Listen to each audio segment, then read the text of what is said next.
네, 열흘 동안 인도네시아 선교사님들 또 현지 교회 방문하고 또 현지 교민들 부흥회를 인도하고 왔습니다. 많은 선교사님들을 만났는데 여전히 기억되시는 몇 분이 계십니다. 어느 여선교사님 싱글이신데 자카르타까지 1시간 반 비행기를 타고 와야 되고 또 거기서 14시간을 또 배를 타고 들어가는 인도네시아에서도 가장 오진 섬에 들어가서 사역하시는 싱글인 여선교사님 또 만나 뵙고 젊은 부부이신데 어느 선교단체에서 99.9% 아주 강성 모슬렘들만 사는 마을에 들어가셔서 사역하시는 분이십니다. 선교사의 신분을 감추고 계신데 만약에 선교사라고 하는 신분이 드러나면 언제도 생명을 잃을 수 있는 그런 위험한 곳에 들어가 계시는 젊은 부부 선교사님도 보았습니다. 2개월 전에, 수련회 오시기 2개월 전에 여 선교사님이 샤워를 하시는 중에 강도가 집에 들어왔는데 무슬림 성직자가 강도로 가장해서 선교사님을 마구 폭행을 하는 일이 있었습니다. 얼마나 두렵고 당황스러웠던 일이겠어요? 그런데 바로 그 2개월 전에 있었던 일을 겪으신 젊은 선교사님 내외도 보았습니다. 제가 선교사님들을 위해서 어떤 은혜를 끼치러 갔다기보다 그 인도네시아에 가 계신 선교사님들에게서 엄청난 도전을 받고 왔다고 해야 정확한 표현이 되겠습니다. 어떻게 이렇게까지 선교하실 수 있을까? 이런 어려움과 위험을 감당하면서도 어떻게 끝까지 그 선교지로 다시 들어갈 수 있을까? 어떤 때는 잘 믿어지지도 않았고 그 선교사님들의 용기에 대해서 정말 마음에 경외하는 마음을 가지게 또 되었습니다. 근데 그것이 성령이 주시는 마음이라는 것을 너무나 깊이 알 수 있었습니다. 성령님이 아니라면 결코 그와 같은 일을 생각할 수도 또 감당할 수도 없다는 것을 알았습니다. 우리 안에 오시는 성령님의 한결같은 소원은 땅끝까지 모든 족속에게 예수 그리스도의 복음을 전하는 겁니다. 이것이 사도행전에 일어났던 모든 성령 역사의 한마디의 요약이라고 할 수 있겠습니다. 사도행전은 성도들에게 성령이 임하시고 그리고 그 예수님의 제자와 성도들이 땅끝까지 주 예수님의 복음을 전하는 기록입니다. 여러분이 사도행전을 같이 읽어가시면서 조금 예민하게 성경을 보시는 분들은 사도행전 10장부터 그 중심 교회가 옮겨지고 있다는 것을 아마 느끼실지 모르겠습니다. 사도행전 1장부터 9장까지는 예루살렘 교회가 중심이고 사도행전 10장부터는 안디옥 교회가 사도행전의 중심 교회가 됩니다. 근데 하나님께서 예루살렘 교회에서 안디옥 교회로 세계 선교의 중심 교회를 옮기시게 되는데 거기에는 까닭이 있습니다. 예루살렘 교회가 이방인들에 대하여 마음의 문이 열리지 않았기 때문입니다. 이방인 선교가 처음부터 쉽게 잘 열리지 않았던 것은 이방인들이 복음을 거부했기 때문만은 아닙니다. 이방인들이 복음이 전해질 때 극렬하게 저항도 하고 핍박도 하는 일도 있었지만 이방인들에게 복음이 전해지는 일에 있어서 가장 큰 장애물은 오히려 예루살렘 교회 교인들의 마음에 이방인들에 대한 장벽이 있었기 때문입니다. 이 장벽을 뛰어넘기가 참 어려웠던 거죠. 복음이 이방인들에게 전해지기 시작을 했습니다. 사도행전 10장에 고넬료의 집에 성령이 임하게 되는 사건을 계기로 이제 이방인들도 예수를 믿고 그리고 성령도 받는 역사가 일어났습니다. 자, 그와 같은 소식을 들었을 때 예루살렘 교회 교인들의 반응이 굉장히 부정적이었습니다. 어떻게 베드로 당신이 이방인들의 집에 가서 그들과 함께 먹을 수 있단 말입니까? 여러분, 인도네시아를 다녀온 선교 보고를 여러분에게 드릴 때 여러분의 마음이 기쁘세요? 아니면 불편하세요? 기쁘시죠? 불편한 분도 혹 있을지 모르겠네요. 네. 아마 다 기쁘실 겁니다. 제가 인도네시아에 갔더니 인도네시아에 놀라운 복음의 역사들이 일어나고 있고, 또 우리가 현지인 교회를 갔더니 많은 간증거리를 얻었습니다 라고 보고할 때 여러분의 마음이 아주 짜증이 나고 불쾌해지면 그건 정말 비정상적이죠. 그런데 예루살렘 교회가 그랬다는 겁니다. 고넬료의 집에 성령이 임하고, 그리고 그들이 다 예수를 믿게 됐다는 이야기를 들었을 때 그들은 당장 무슨 생각이 들었냐면, 어떻게 유대인인 당신이 이방인들과 함께 한 집에서 식사를 할 수 있었느냐. 베드로가 그 점에 대해서 해명을 합니다. 사실 저도 안 가려고 했어요. 안 가려고. 예수님의 제자들도 처음에는 이방인들에게는 전도하는 게 아닌 줄 알았다니까요. 오늘 19절 말씀에도 나오지만 그들이 이스라엘 바깥에 나가서 전도를 하더라도 거기에 있는 유대인들에게만 전도를 했었다니까요. 베드로가 나도 안 가려고 했어요. 그런데 하나님이 환상 중에 이방인들에게 가라고 분명히 제게 계시를 해주셔서 제가 갔었거든요. 그런데 갔더니 가서 제가 예수님에 대해서 설교를 하는데 성령이 먼저 임하지 않겠습니까? 그래서 성령이 먼저 임했으니 어떻게 해요? 제가 세례까지 그냥 베풀고 온 겁니다. 그 말을 듣고 예루살렘 교인들이 조금 마음이 풀렸어요. 하나님이 특별하게 그런 역사를 행하셨나 보다. 그때까지도 예루살렘 교인들은 이방인들에게 복음을 전하는 것이 하나님의 계획이구나, 이런 생각을 가지지 못했어요. 참 답답하죠. 예루살렘 교인들의 마음이 이렇게 답답했어요. 그런데 또 소식이 들려오기를, 안디옥에 가서 전도하는 사도들로부터 소식이 들려오기를 헬라 사람들이 예수를 막 믿기 시작한다는 거예요. 여러분, 이런 소식이 들려오면 예루살렘 교회가 할렐루야 그렇게 해야 맞죠? 당연히 그럴 것 같은데 예루살렘 교회가 이거 큰일 났구나, 진상조사위원회를 만들어야 되겠다. 그래가지고 바나바를 진상조사위원장으로 임명해가지고 진상조사를 해오라, 이렇게 보냈으니 하나님의 마음이 답답하겠어요? 안 답답하겠어요? 지금 하나님의 마음은 온통 이 복음이 세계 모든 족속에게 전해지기를 원하고 하나님이 그 일을 진행하고 계시는 중인데, 예루살렘 교회 교인들이 계속해서 이방인들에게 복음을 전하는 것에 대해서 부정적으로 생각하고 오히려 그걸 걱정거리라고 여기고 있으니 하나님의 마음이 예루살렘 교회로는 안 되겠구나, 그렇게 생각을 하셨던 겁니다. 그런데 안디옥 교회는 분위기가 완전히 달라요. 안디옥 교회는 이방인들로 넘쳐났습니다. 왜냐하면 이방인들에 대해서 환영하니까, 이방인들이 예수 믿으면 잘했다고 기뻐하면서 박수를 치고 환영하니까 이방인들이 자꾸 늘어나게 되겠죠. 오늘 23절 말씀에 보면 바나바가 안디옥에 갑니다. 근데 가봤더니 이방인들이 예수를 믿고 정말 하나님의 은혜를 받았어요. 그래서 바나바가 크게 기뻐했다고 그랬어요. 바나바가 그걸 보고 기뻐했다고 그랬어요. 예루살렘 교회 분위기와는 전혀 다른 분위기였어요. 이 바나바를 24절에 소개하기를 그는 착한 사람이고 성령과 믿음이 충만한 사람이라고 성경은 그렇게 소개를 합니다. 바나바가 어째서 이방인들이 예수 믿게 된 것을 기뻐하게 되었나? 성령의 역사라는 겁니다. 성령께서 바나바 마음에 이방인이야, 하나님의 계획은 이방인에게 있는 거야, 그들이 예수 믿는 것은 잘된 일이야, 하나님이 역사한 일이야, 이런 믿음이 생긴 거죠. 그래서 안디옥 교회가 이때부터 사도행전의 중심 교회가 되게 됩니다. 여러분, 이것은 오늘 우리에게도 매우 귀중한 교훈을 주고 있어요. 지금도 말입니다. 예루살렘 교회와 안디옥 교회 문제는 우리들에게도 그대로 있는 문제예요. 외국에 나가서 다른 나라 사람들에게 선교를 해야 되나 말아야 되나, 선교사 한 사람을 보내는 일이 상당한 기도와 재정이 필요한 일입니다.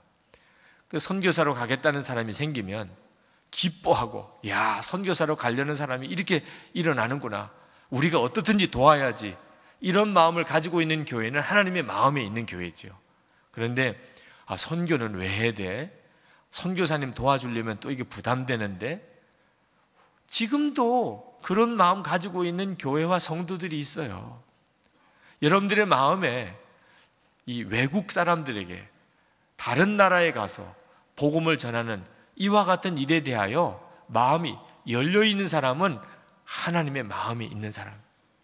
그런데 그 점에 대해서 마음에 갈등하는 사람, 심지어는 싸우는 교회가 있어요. 그 문제 때문에. 하나님이 벌써 그 마음이 떠난 교회가 됩니다.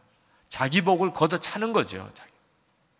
21절에 보시면 주의 손이 그들과 함께 하심에 수많은 사람들이 믿고 주께 돌아오더라.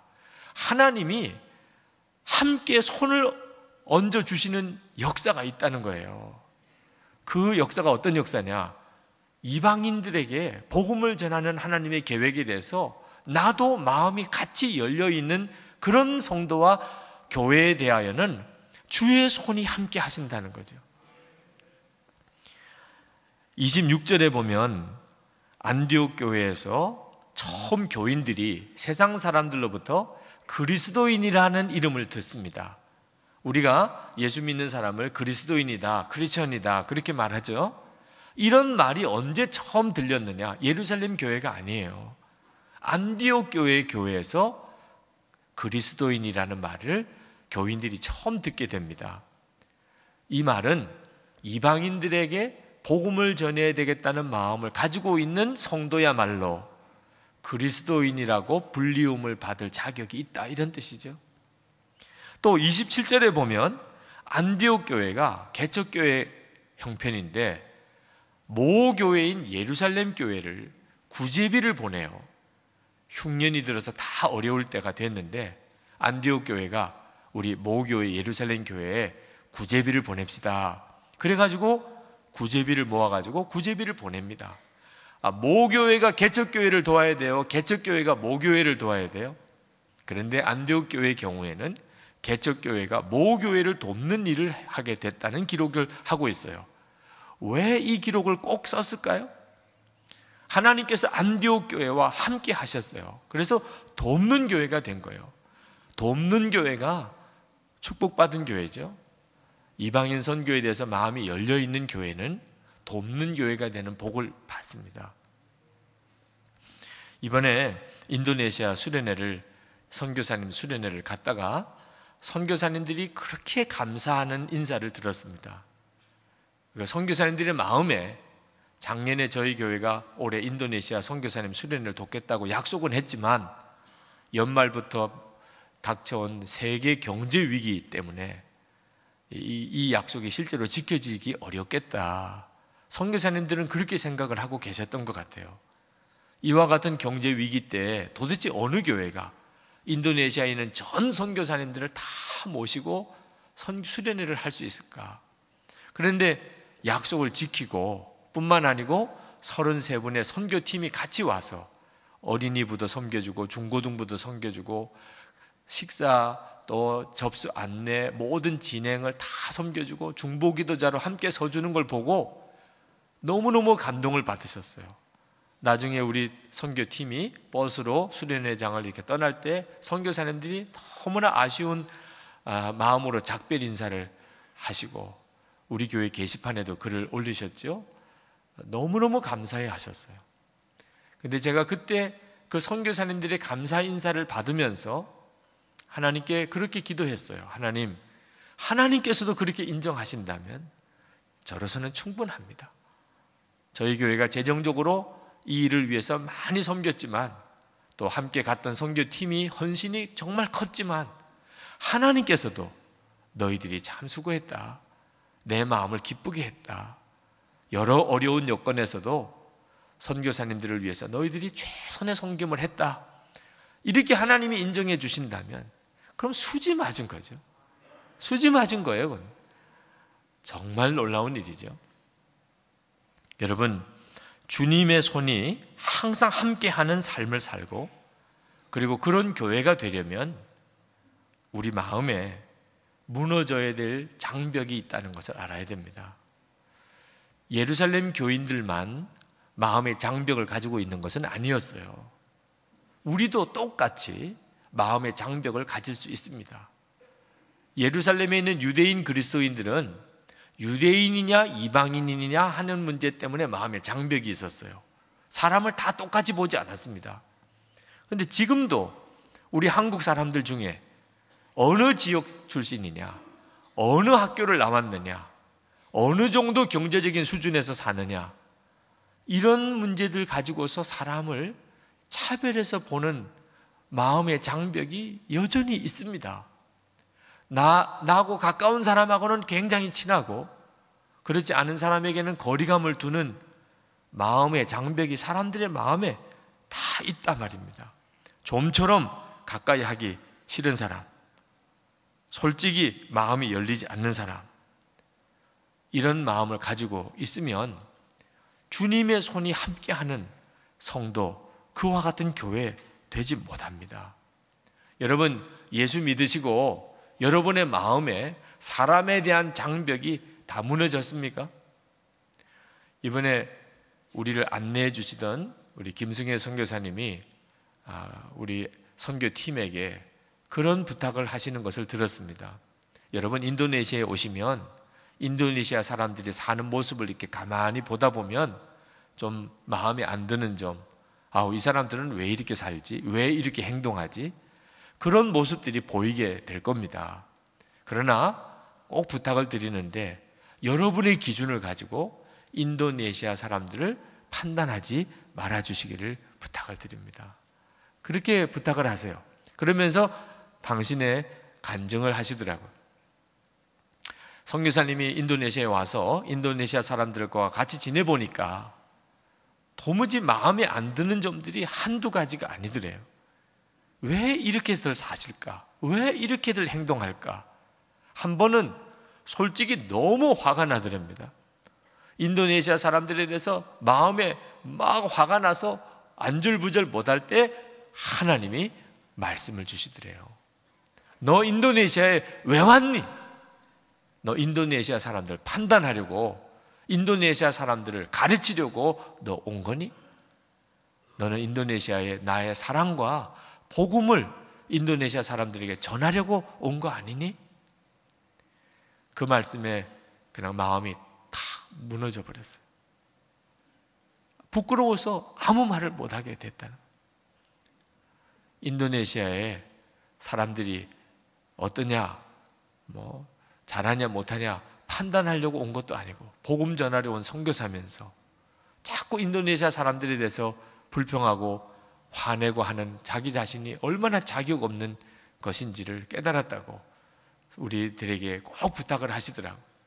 근데 여러분, 우리가 선교사로 나가 있는 거 아니라도 말입니다. 똑같아요. 우리는 우리 주변에 있는 사람을 판단하기 위해서 사는 사람입니까? 그렇지가 않습니다. 하나님이 우리에게 한 생애를 주셨어요. 어떤 사람에게는 60년, 80년, 90년 한 생애를 다 주셨는데 하나님이 뭐 하라고 살고 오라고 한 생애를 주셨을까요?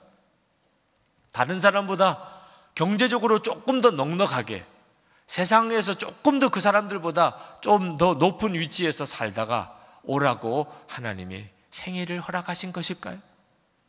다른 사람들하고 치열하게 싸우고 경쟁하고 그렇게 살다가 오라고 하신 것일까요?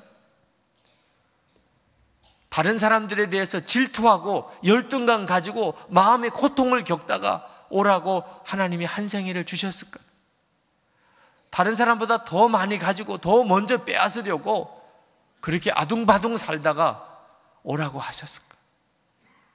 그렇지가 않습니다. 하나님이 우리에게 왜 생애를 주셨을까요? 하나님께서 우리에게 한 생애를 주신 것은 어떻게 해서든지 영혼을 구원하고 오라고, 한 사람이라도 더 지옥 갈 사람을 천국 갈 사람 되도록 만들고 오라고 우리에게 생애를 주신 거예요. 여러분이 여러분의 생애가 끝나는 날, 하나님 앞에 서는 날, 그때는 명확하게 알게 됩니다. 결국은 무엇이 남겠어요? 여러분이 세상에서 다른 사람보다 조금이라도 더 잘 살고 넉넉해지고 성공한 것이 남겠어요? 여러분이 살았기 때문에 한 영혼이라도 더 구원받았던 그것만 소중하게 남는 겁니다. 우리가 사람에 대한 장벽을 마음에 가지고 있으면 왜 그게 문제가 될까요? 그러면 전도의 문이 거기서 막혀버리기 때문입니다. 내가 사람에 대해서 싫고 좋은 것에 대한 마음의 장벽을 가지고 있으면 그러면 그것이 복음 전하는 데 결정적인 문제가 되는 거예요.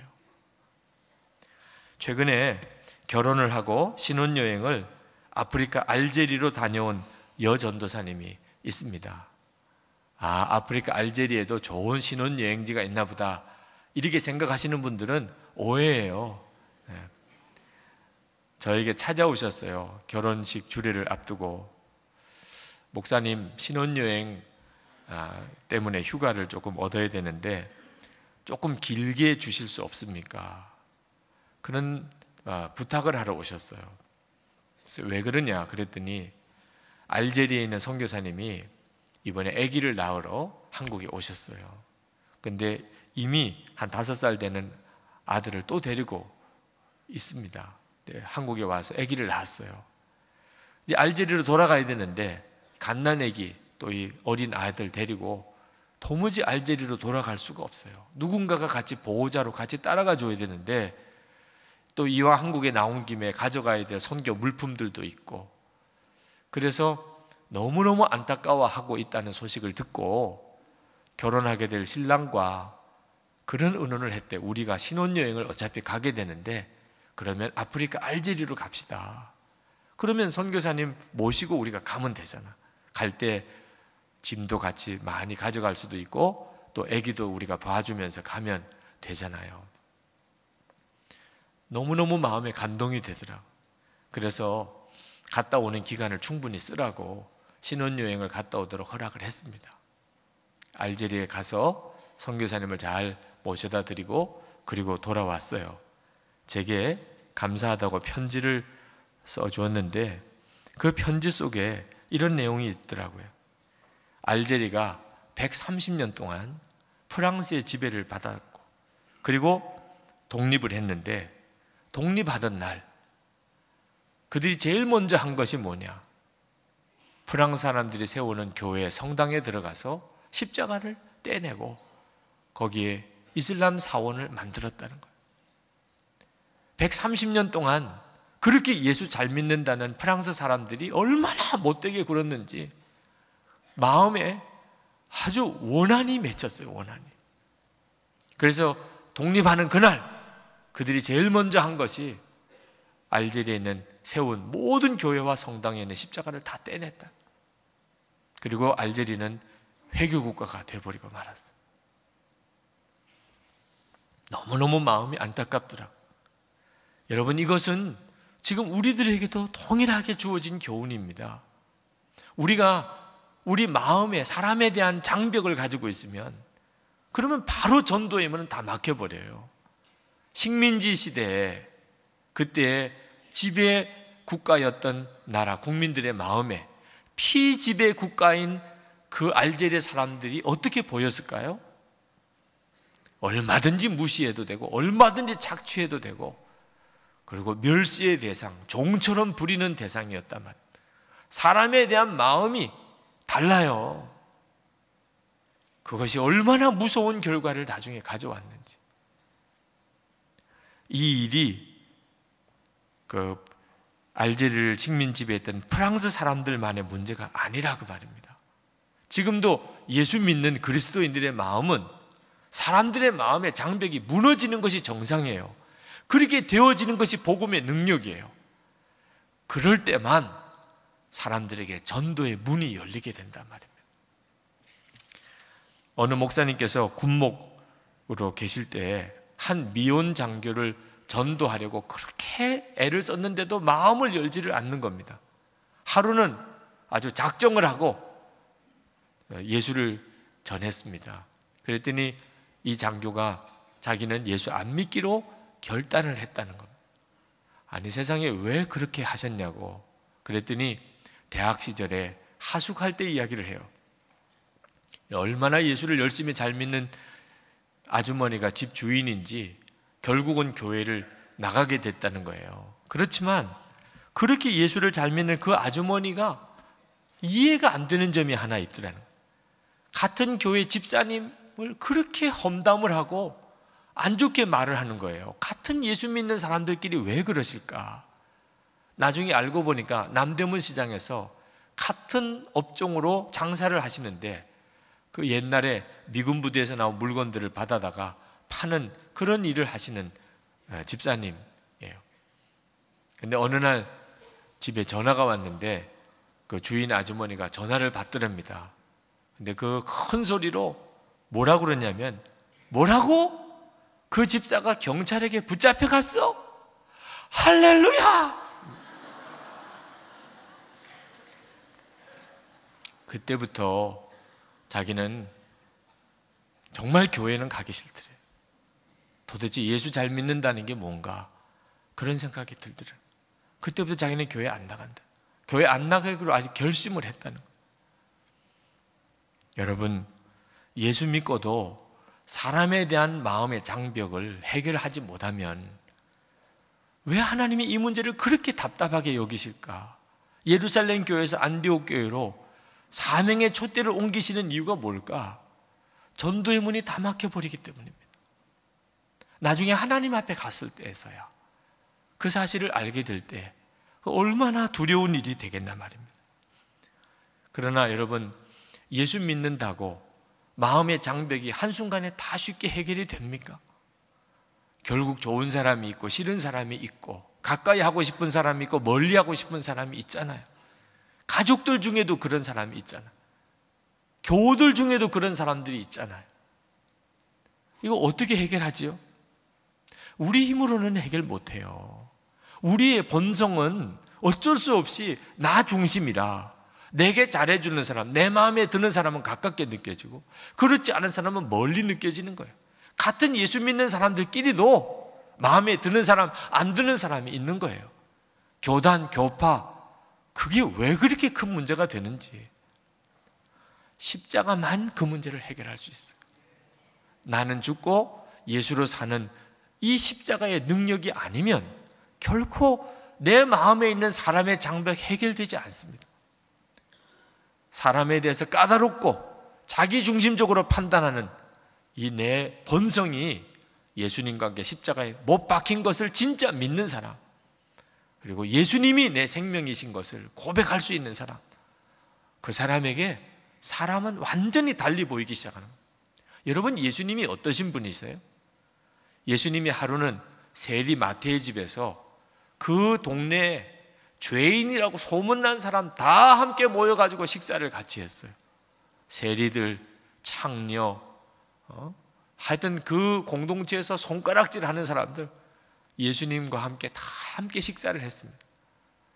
정말 뒤집어질 일이에요. 유대인들은 다 뒤집어질. 왜?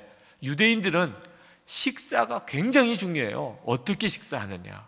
식사 정결법이 유대인 율법의 67%를 차지해요. 그만큼 그들은 정결하게 식사하는 것을 중요하게 생각합니다. 음식을 하나 먹어도 먹을 음식, 못 먹을 음식이 너무 분명해요. 그릇을 하나 써도 소고기 그리고 우유 제품을 함께 한 그릇에 담지 않아요. 같이 안 먹더라도 그릇조차도 따로따로 써야 돼요. 성지순례 갔다가 가이드로부터 신신당부 받은 것이 이스라엘 땅에 들어가면서부터 우리 한국 사람들은 또 밑반찬 없으면 못 살잖아요. 그래도 이스라엘 호텔에서는 절대로 밑반찬 가지고 나오시면 안 됩니다. 한국 음식이 그릇에 담기면 이게 어떤 음식인지 전혀 알 수가 없으니까 그 사람들은 그릇을 다 깨버려야 된다는 거예요. 절대로 식당에 들어왔을 때 그냥 준 대로만 드셔야 됩니다. 그랬던 민족이에요. 누구와 식사하느냐, 이거 대단히 중요해요. 부정한 사람들하고 식사하면 같이 부정해지는 겁니다. 그래서 유대인들은 세리라 또는 나환자, 부정한 병에 걸린 사람, 창녀, 이런 사람들하고는 밥 같이 안 먹어요. 부정해지니까. 예수님께서는 그것을 의도적으로 다 깨트리신 거예요. 왜 그렇게 하셨을까? 한 가지 메시지를 전해주고 싶으셨어요. 예수님은 모든 사람들이 다 구원받기를 원한다. 그거 하나를 전하고 싶으셨어요. 나는 모든 사람들이 다 구원받기를 원한다. 이것이 주님의 마음이에요. 이것이 하나님의 소원이에요. 그러므로 우리가 누구를 싫어하는 마음을 가지고 있으면 그건 하나님을 너무너무 괴롭게 하는 겁니다. 나는 어떤 사람하고는 상종 안 해. 나 어떤 사람하고는 나 같이 밥도 안 먹어. 나 어떤 사람하고는 쳐다보기도 싫어. 여러분 마음에 그런 마음이 있다면 그건 하나님을 너무너무 괴롭게 하는 거예요. 여러분이 그렇게 싫어하는 그 사람, 하나님은 너무너무 사랑하셔서 예수님을 대신 그 사람을 위해서 십자가에 죽게 하신 바로 그 사람. 하나님은 그렇게 사랑하시는 사람인데 여러분은 그렇게 싫어하면 하나님의 마음이 어떻겠냐 말입니다. 여러분이 싫은 사람이 있으면 어떻게 그 사람에게 복음이 전해지겠고, 또 여러분이 누구를 싫어하고 있는 걸 다른 사람이 보고는 예수 믿는 사람이 그러냐? 그 사람도 예수 믿을 마음이 없어진다 그 말입니다.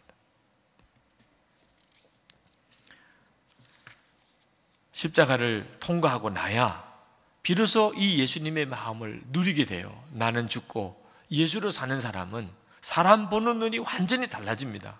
이제는 내 마음에 드느냐 안 드느냐가 중요한 게 아니에요. 이 사람을 전도하라고 하시는 거구나. 이 사람에게 생명의 복음을 전하라고 하시는 거구나. 누구를 만나든지 기준은 오직 그 기준입니다. 아, 하나님이 이 사람에게 복음을 전하라고 하시는 모양이구나. 사랑 못할 사람이 없지요. 지난 금요 성령 집회 때 교회를 위해서 중보기도자로 서주신 권사님께서 첫 번째 내신 기도 제목이 가난한 자를 돕는 교회가 되게 해주시옵소서 라는 기도였어요. 저는 그것이 성령님으로부터 온 기도 제목이라고 확실히 믿습니다. 이사야 61장 1절 말씀에 주 여호와의 영이 내게 내리셨으니 이는 여호와께서 내게 기름 부으사 가난한 자에게 아름다운 소식을 전하게 하려 하십니다. 성령을 받았다면 가난한 사람에게 기쁜 소식이 된다는 거예요. 예수님은 이것이 예수님에게 이루어진 예언이라고 말씀하셨어요. 그러므로 누구든지 예수를 영접했고 누구든지 성령 받은 교회라고 한다면 반드시 그 다음에는 가난한 사람들이 기뻐요. 성령 받은 사람, 성령 받은 교회가 옆에 있다면 가난한 사람이 기쁜 일이 생겨요. 왜? 가난한 사람들에게 마음이 가게 돼 있으니까. 제가 부산제일교회를 목회할 때 지금도 제 마음에 기억나는 것, 다른 일들은 다 가물가물 이제 잊혀지지만 그래도 끝까지 기억나는 거 한 가지가 있다면 행여자들을 급식하며 도왔던 일입니다. 그 일이 시작된 것은 부끄러운 일이에요. 어느 날 교회 행여자가 구걸을 하러 왔다가 경찰관이 와서 교회에서 그 행여자를 멱살을 잡고 끌어내는 일이 있었습니다. 그분이 술을 많이 드시고 교회 사무실에서 거의 행패를 부리셨어요. 그러니 교회 사무실에 있는 사무 간사님이 너무 무서우니까 파출소에 신고를 하고 경찰이 와서 그 사람을 끌어냈어요. 그런 일이 교회에 많이 있었습니다. 근데 그 사람이 끌려나가면서 소리 악을 쓰면서 소리를 지르는 거예요. 이것도 교회냐? 도와달라고 왔는데 경찰 불러다가 끌어내는 이게 교회냐? 막 소리를 지르면서 욕을 하면서 나가는 거예요. 저희들은 얼마든지 사정이 있었어요. 도무지 감당을 할 수가 없는 사람이었어요. 그렇지만 제 마음에 그 행여자의 소리가 잊어지지가 않아요. 예수님이라도 그렇게 하셨을까? 예수님이라면 절대 그렇게 하실 리가 없었을 것 같아요. 그것이 제 가슴에 정말 주님의 명령처럼 와닿았어요. 그 다음부터 행여자들을 보는 눈이 달라졌어요. 행여자들을 그들을 섬기고 그들에게 입을 옷을 드리고 밥을 해드리고 하다가 나중에는 200명이 넘는 분 아침 식사를 해드려야 됐어요. 교인 전체 교인 수가 300명이 되지 못할 때. 그렇지만 그 일만 기억나요. 나중에 하나님 앞에 갔을 때도 아마 그 일만 기억될 것 같아요. 사람들을 보는 눈이 달라져요. 예수님의 마음을 품으면 사람들 보는 눈이 달라져요. 복음은 사람을 귀하게 여기게 만듭니다. 그러나 이렇게 사람들을 베풀어주고 다른 사람을 받아주고 사랑하고 하다 보면 어떤 때는 정말 지칠 때도 있어요. 나는 도대체 누가 위로해주고 나는 누가 도대체 사랑해주나? 다 내 도움을 필요한 사람, 내가 보살펴야 될 사람, 내가 사랑해줘야 될 사람인데, 이번에 단기 선교 여행을 다 끝나고 마지막 평가회 날 돌아가면서 하나님 주신 은혜들을 다 나누고 마지막에 김승혜 선교사님이 이런 이야기를 하셨습니다. 선교사로 와서 사역을 하다 보니까 다 섬겨야 될 사람, 다 도와줘야 될 사람, 다 사랑해줘야 될 사람들이더래. 그러다가 어느 날 자기가 지쳐지는 것을 느꼈대요. 누가 나를 위로해주나? 나는 도대체 누가 사랑하나? 그런 생각이 들더래. 나도 좀 누구로부터 사랑받고 싶고 누구로부터 위로받고 싶은데, 그런 생각이 들어서 너무너무 힘들어졌어. 근데 그때 하나님의 마음에 일어나기를, 내가 너를 위로하잖아, 내가 너를 알잖아, 내가 너를 사랑하잖아. 그 하나님의 마음이 들리면서 막 펑펑 울었다는 거예요.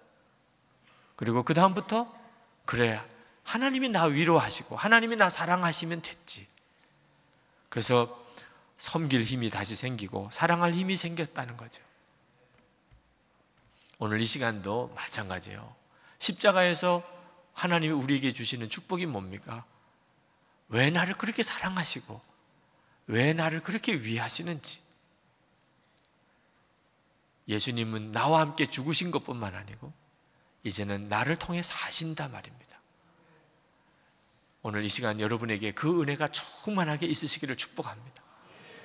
이제 기도하실 때, 하나님, 혹시 제 마음에 사람에 대한 장벽이 나도 모르게 가지고 있은 게 있었습니까? 내가 싫어하는 사람, 가까이 하기 원하지 않는 사람, 그런 사람이 내 마음에 있었습니까? 가족 중에, 교우 중에, 또는 내 이웃 중에 있었습니까? 자기를 죽일지도 모르는 사람들에게도 복음 들고 들어갔던 그 젊은 선교사 부부를 생각했어요. 그 사람 안에 역사하는 성령님이 지금 내 안에도 역사하시는 그 성령님 아닙니까?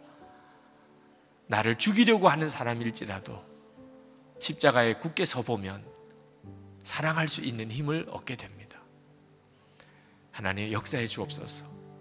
제가 십자가 안에서 내 마음에 사람에 대한 장벽 다 무너지는 역사 얻기를 원합니다. 통성으로 기도하겠습니다. 은혜와 사랑에 충만하신 아버지 하나님, 도우시고 역사해 주옵소서. 오늘도 사랑하는 성도들에게 주의 은혜를 더하여 주시기를 원합니다. 그들과 은혜를 더하소서. 하나님의 놀라우신 은혜의 능력을 부어주소서. 하나님, 생명의 역사 허락해 주소서. 은혜의 역사 허락해 주소서.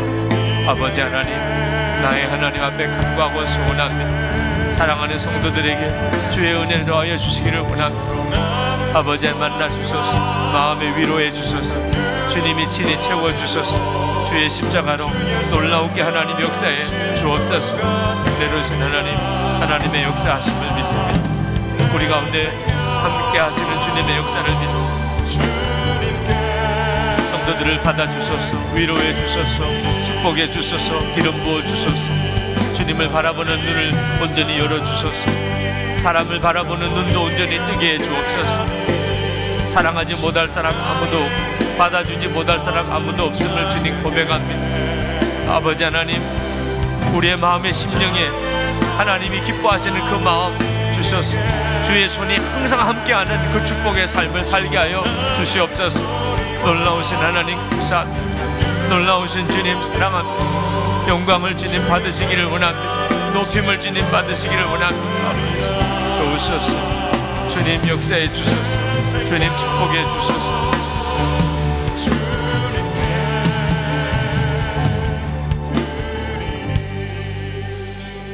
은혜와 사랑이 많으신 아버지 하나님, 이 시간에 하나님께 예배드리러 함께 모인 모든 성도들 위해 주의 말씀과 함께 성령을 부어주시옵소서.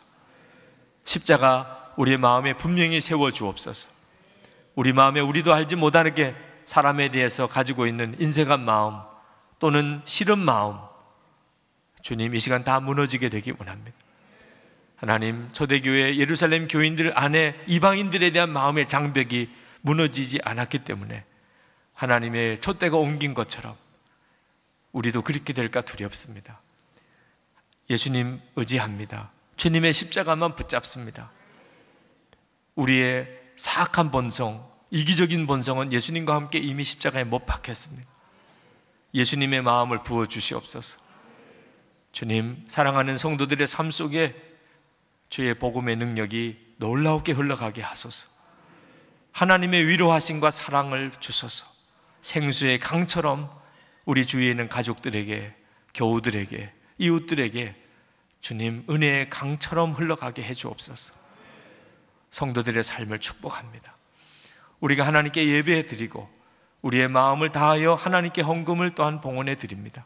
아버지 하나님, 사랑하는 성도들의 마음의 중심과 그 형편을 아시는 하나님, 이 시간에 사랑하는 성도들에 드려진 헌금을 축복해 주시고, 그리고 하나님 기뻐하는 뜻대로 사용되기도 하시고, 그리고 성도들에게 복을 주옵소서. 마음의 심령에 충만한 은혜를 주소서. 육신의 강건함을 주소서.